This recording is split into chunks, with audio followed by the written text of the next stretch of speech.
বিশ্বনবী জনাবে মুহাম্মদুর রাসূলুল্লাহ সাল্লাল্লাহু আলাইহি ওয়াসাল্লাম ইরশাদ করেছেন, যে ব্যক্তি এই জবানের হেফাজত করবে, মা বাইনা লিহইয়াইহি ওয়া মা বাইনা রিজলাইহি আযমান লাহুল জান্নাহ।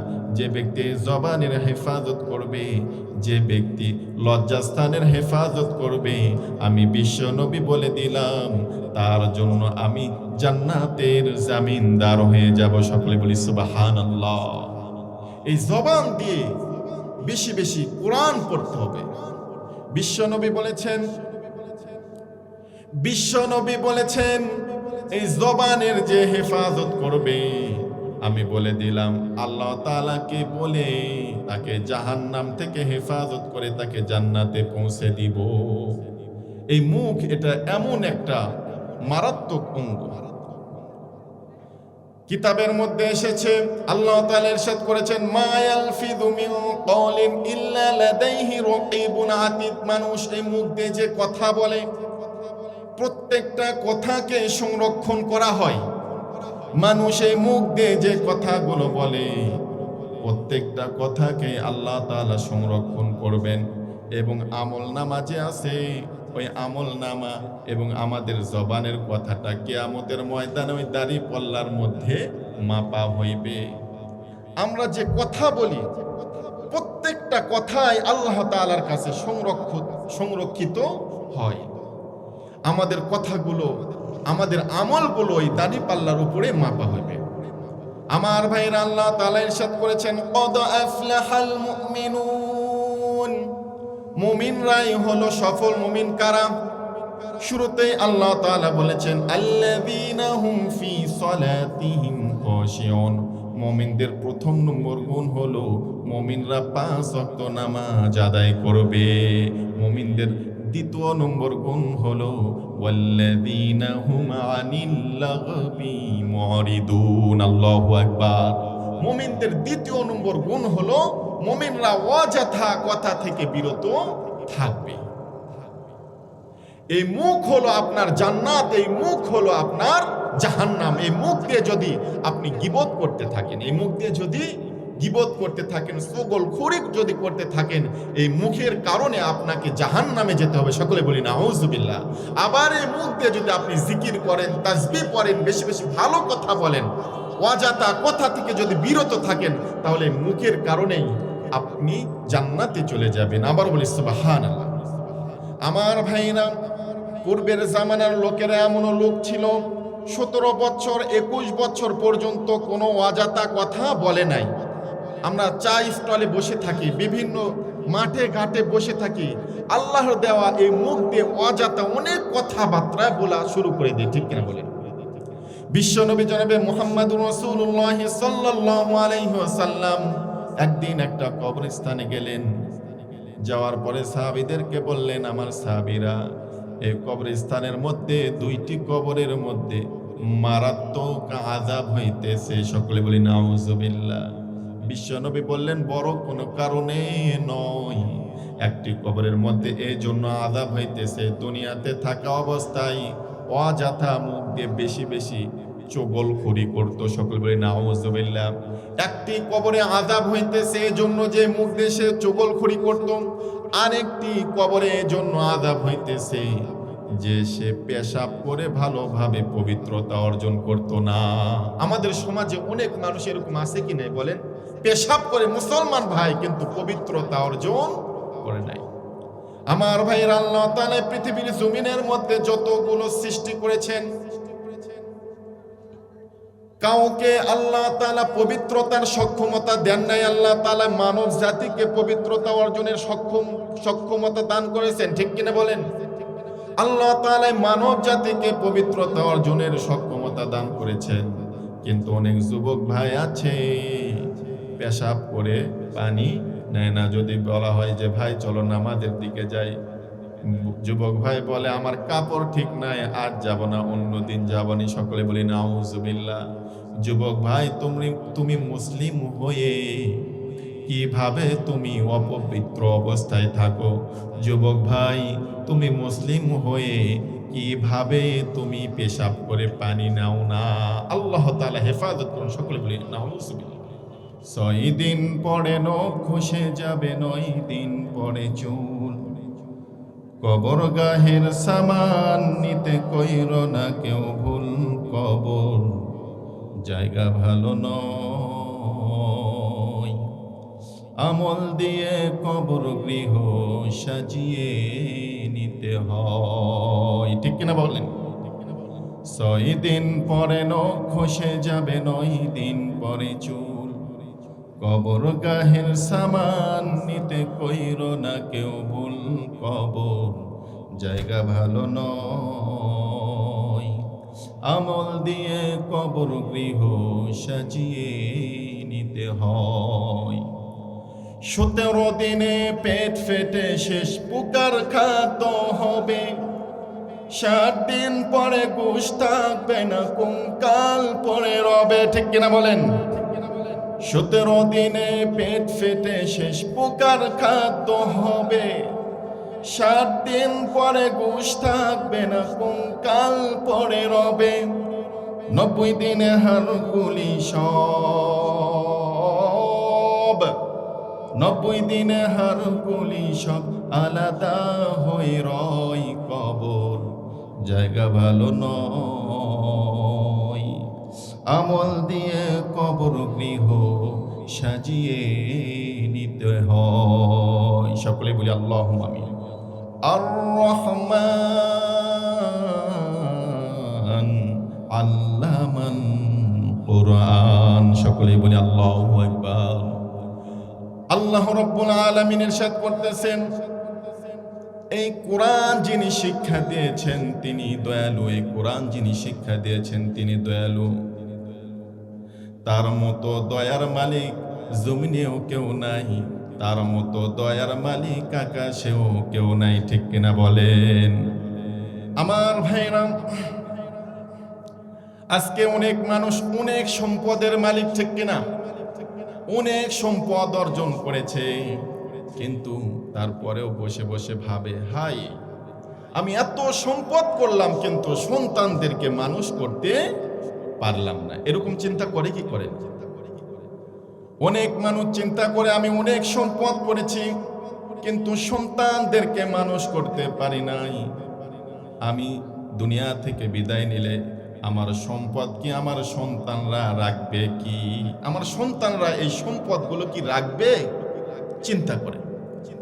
আমার ভাইরা, আমি সকলকে বলে যাই, আপনি যদি আপনার সন্তানদেরকে কোরআন শিক্ষা দিতে পারেন, আপনি যদি আপনার সন্তানদেরকে কোরআন শিক্ষা দিতে পারেন, আমি বলতে পারি আপনার ওই সন্তান নিয়ে আপনার এরকম কোনো টেনশন থাকবে না, ঠিক কিনা? সন্তানকে যদি আপনি কোরআন শিক্ষা দিতে পারেন, সন্তান না খেয়ে আপনাকে খাওয়াবে, সন্তান না খেয়ে আপনাকে খাওয়াবে, তবুও সন্তান কখনো আপনাকে বৃদ্ধাশ্রমে রেখে আসবে না, ঠিক কিনা বলেন?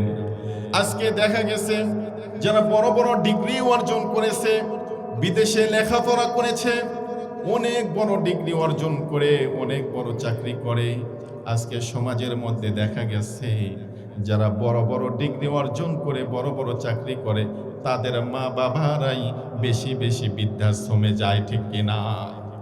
এজন্য বলি, আপনি যদি আপনার সন্তানকে কোরআনের শিক্ষা দিতে পারেন, কোরআনের শিক্ষা দিতে পারেন, আল্লাহ তাআলা আপনাকে আপনার সন্তানকে দুনিয়া আখিরাত উভয় জগতের মধ্যে সফলতা দান করবে, ঠিক কিনা? কোরআন শিখাও ছেলে মেয়েদের ও হে মুসলমান, ঠিক কিনা বলেন? কোরআন শিখাও ছেলে মেয়েদের ও হে মুসলমান, জান কবজের সময় তোমার হইবে রে আসান, ঠিক কিনা বলেন? কোরআন শিখাও ছেলে মেয়েদের ও হে মুসলমান, জান কবজের সময় তোমার হইবে রে আসান। একটি ছেলে আলিম হলে পড়বে কোরআন মৃত্যুকালে, ঠিক না?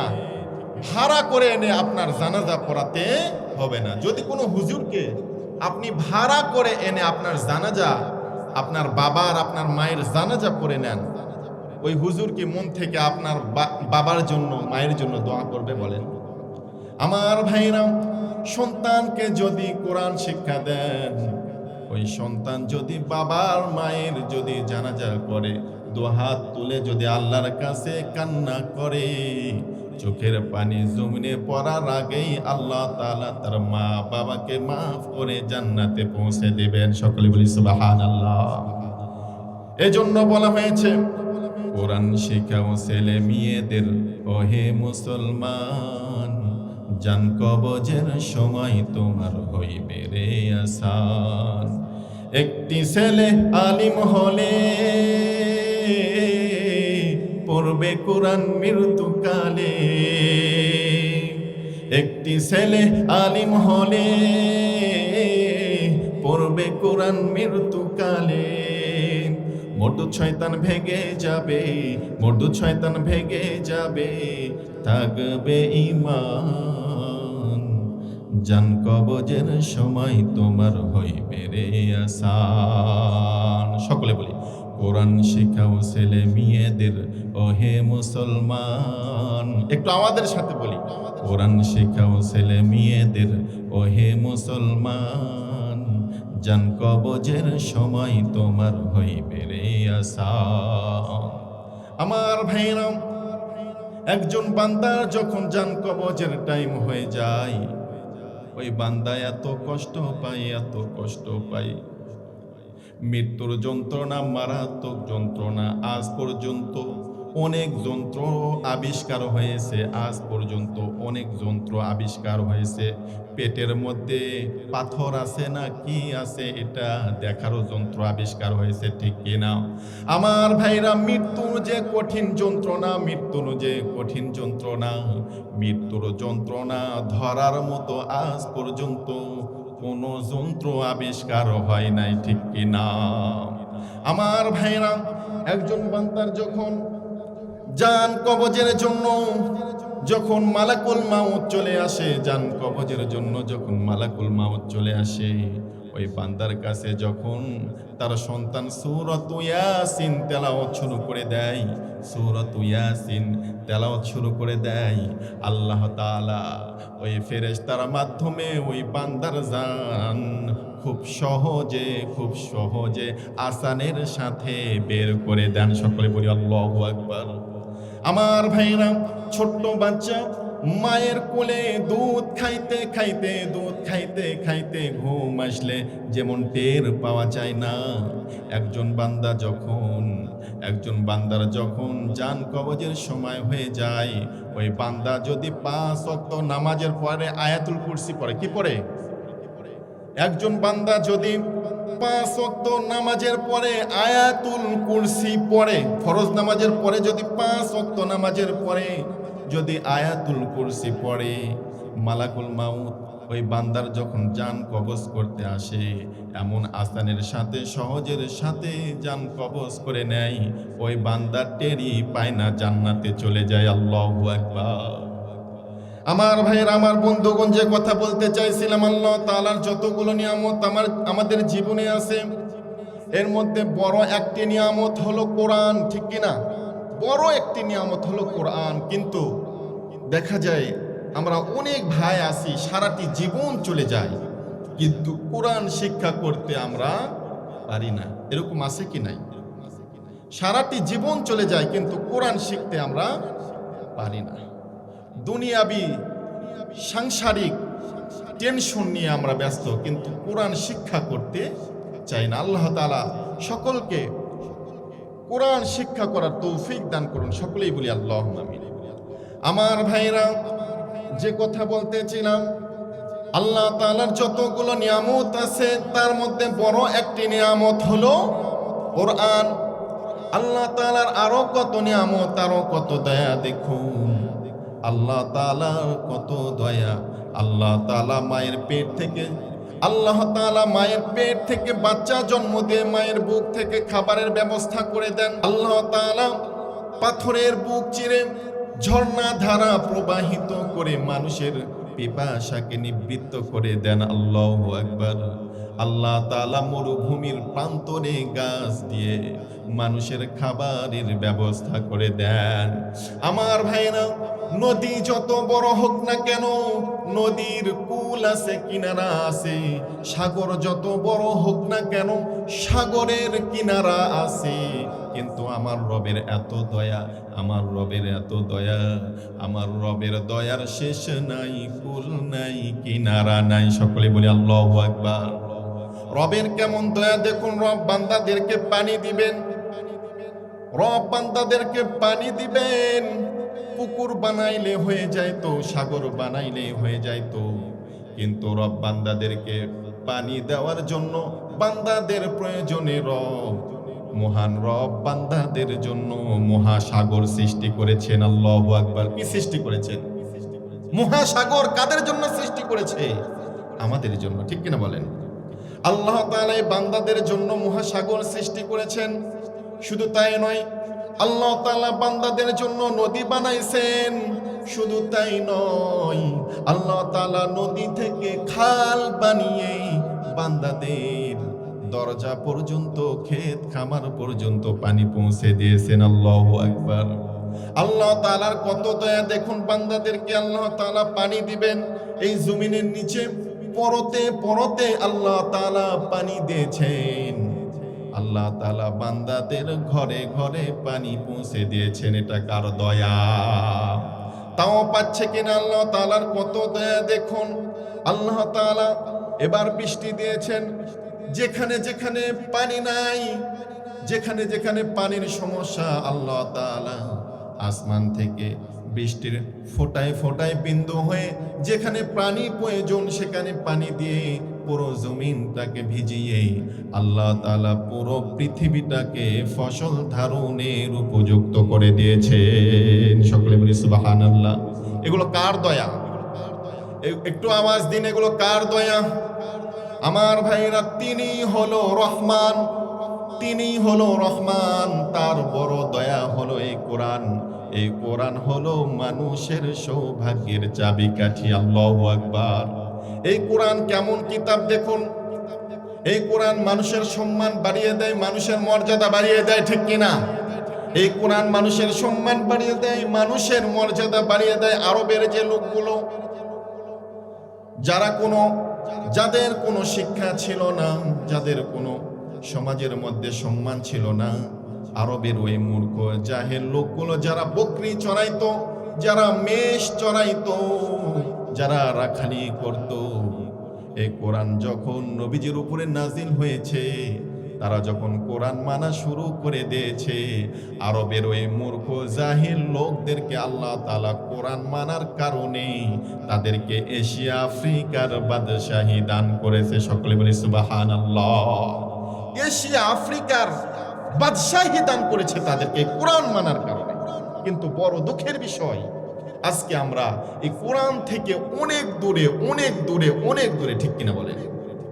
বিশ্বনবী জনাবে মুহাম্মদুর রাসূলুল্লাহ সাল্লাল্লাহু আলাইহি ওয়াসাল্লাম ইরশাদ করেছেন, আল কুরআনু আহাব্বু ইলাল্লাহ মিনাস সামাওয়াতি ওয়াল আরদি ওয়া মান ফীহিন্না। বিশ্বনবী জনাবে মুহাম্মদুর রাসূলুল্লাহ সাল্লাল্লাহু আলাইহি ওয়াসাল্লাম ইরশাদ করেছেন, আসমান জমিনের মধ্যে যা কিছু আছে, আসমান জমিনের মধ্যে যা কিছু আছে, সব থেকে আল্লাহ তাআলার কাছে কোরআন প্রিয়, কোরআন প্রিয়, কোরআন প্রিয়। আল্লাহু আকবার। আসমান জমিনের মধ্যে যা কিছু আছে, সব থেকে আল্লাহ তাআলার কাছে কি প্রিয়? একটু আওয়াজ দিন, কি প্রিয়? আরো আওয়াজের সাথে, কি প্রিয়? নারে তাকবীর। আরো আওয়াজের সাথে, নারে তাকবীর, নারায়ে তাকবীর। আল কোরআনের আলো, আল হাদিসের আলো, কোরআন হাদিস যেখানে, নারে তাকবীর। আমার ভাইরা, এই কোরআন এটা এমন একটা কিতাব, এই কোরআন হলো আল্লাহ তাআলার প্রিয় কিতাব। এই কোরআনের সাথে যে সম্পর্ক রাখবে, এই কোরআন যে পড়বে, এই কোরআন অনুযায়ী যে নিজেদের জীবনটাকে বাস্তবায়ন করবে, কোরআন আল্লাহ তাআলার প্রিয় কিতাব, কোরআন যে মানবে সে ব্যক্তিও আল্লাহ তাআলার প্রিয় হয়ে যাবে। সকলে বলি সুবহানাল্লাহ। আমার ভাইরা, এই জবান, আমাদের জবানটা এমন জবান, এই জবান দিয়ে যত কোরআন পড়বেন তত রবের নিকটবর্তী হয়ে যাবেন। আপনি যদি এই জবান দিয়ে যদি খারাপ কথা বলেন তাহলে আপনার মান ইজ্জত নষ্ট হয়ে যাবে। আর এই জবান দিয়ে যদি আপনি ভালো কথা বলেন তাহলে আপনার সম্মানটা আরো বেড়ে যাবে। ঠিক কিনা বলেন?